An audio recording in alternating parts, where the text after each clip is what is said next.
Honorable judges, I am presenting a case of 8 months-old male child who presented to us with painless progressive jaundice associated with high color diaper staining urine and pigmented stool without pruritus since 2 months of age. There was no history of decompensation. It was also associated with recurring episodes of significant pallor requiring blood transfusions. However, there was no history of bruise, bleeding from any side, cola-colored urine, or exposure to drugs known for causing hemolysis. There was no history suggestive of fat-soluble vitamin deficiency, any intake of complementary alternative medicine, fever, pain, or lump in abdomen, any history suggestive of cholestatic liver disease, metabolic liver disease, and autoimmune hepatitis. Patient had history of intake of prednisolone at the rate of 2 mg per kg for last 4 weeks. In the 3-generation pedigree analysis, there was no history of liver, gallbladder disease, autoimmune disease, hemolytic anemia, consanguineous marriage, sibling death, or spontaneous abortion in the family. Patient was the only issue of the parent with one first trimester induced abortion. There was no history of pruritus, jaundice, rash, fever, lymphadenopathy during the gestation.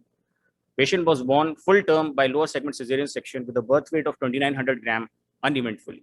Was exclusively breastfed until 6 months of age, was immunized until 6 weeks, and had development normal for age. On examinations, vitals were stable. There was no wasting stenting. There was significant pallor with deep icterus without any cyanosis, clubbing, edema, lymphadenopathy, chronic liver disease stigmata, dysmorphism, rachitic features, or abnormal odor from body or urine. On abdominal examination, there were no dilated veins. There were 6 centimeters below costal margin in the right mid-clavicular line, as well as in the epigastria with a span of 10 centimeters with regular margin, smooth surface. Spleen was soft to firm, 3 centimeters along its long axis. There was no free fluid. Other system examination were normal.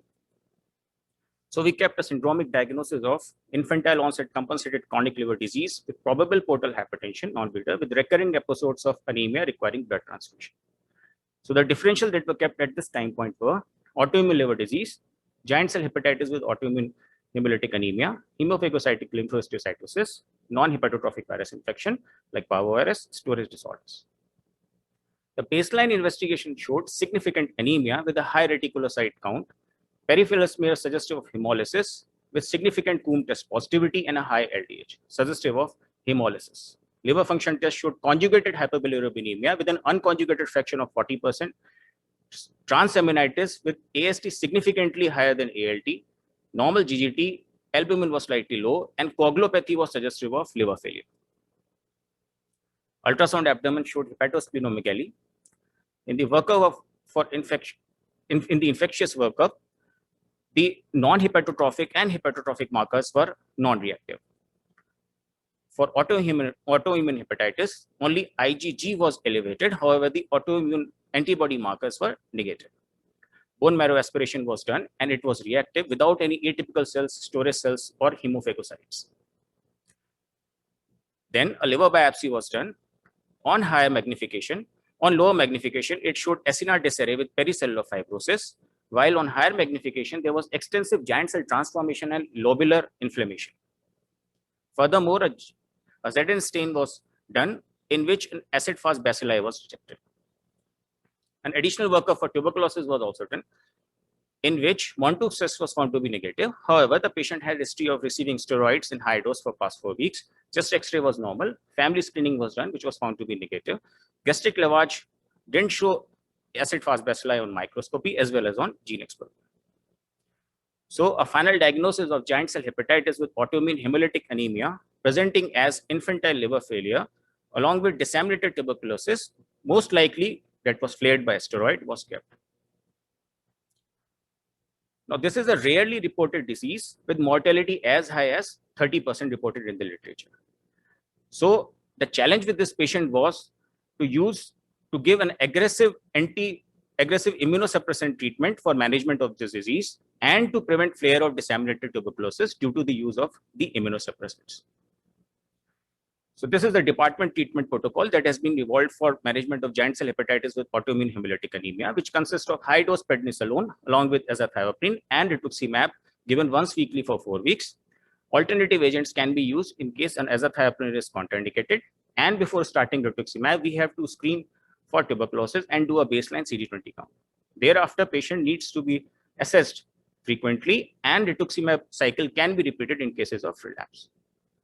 However, in our case, there was a compulsion as patient was found to be having disseminated tuberculosis and immunosuppressant couldn't be used aggressively. So we started the patient on prednisolone in low dose, 0.5 milligram per kg, along with the cover of IV immunoglobulin and anti-tubercular treatment. The episodes of hemolysis persisted, though the recurrence decreased over time. The conjugated bilirubin decreased, so did the transaminitis, but it was partial remission. Albumin improved and coagulopathy resolved. So after 3 months of anti-tubercular treatment, MMF was added as bilirubin was still high. However, the patient still had episodes of hemolysis as long as 8 months after starting the treatment. Therefore, after doing a baseline CD20 count, rituximab was given for 4 weeks. Thereafter, there were no fresh episodes of hemolysis, bilirubin has normalized, and transaminitis improved significantly. In the follow-up after 12 months of starting treatment, patient showed improvement in the growth velocity. Liver and spleen size regressed significantly. Fibroscan values had improved. And the lab parameters didn't show any evidence of hemolysis. In the liver function test, the bilirubin and the transaminitis has settled. Albumin has normalized, and so had the coagulopathy. There was no hypogammaglobulinemia after giving the rituximab treatment. The patient is still being continued on MMF and low-dose bisolone, and the plan is to repeat a liver biopsy.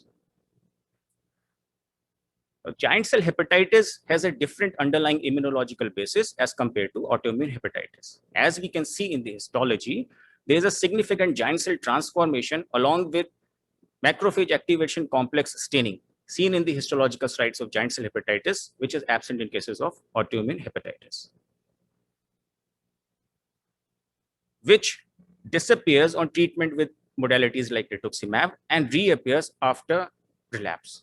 Hence, in patients of giant cell hepatitis with autoimmune hemolytic anemia, it is an IgG-driven classical complement mediated hepatocyte injury, while in cases of autoimmune hepatitis, it is predominantly T-cell mediated. Now, literature shows that in the earlier studies where immunosuppressants other than rituximab were being used, the patients either had partial or no response and poor outcome. However, with the use of rituximab, we can see that the response rate and the remission rate has increased, so much so that 17 of the 21 patients who have been treated with rituximab have shown a good outcome. Liver transplantation is not considered in these patients as there is a very high risk of recurrence leading to poor outcome. Therefore, the key message for treatment in these cases consists of early diagnosis, aggressive conservative management, and a very close follow-up. Thank you.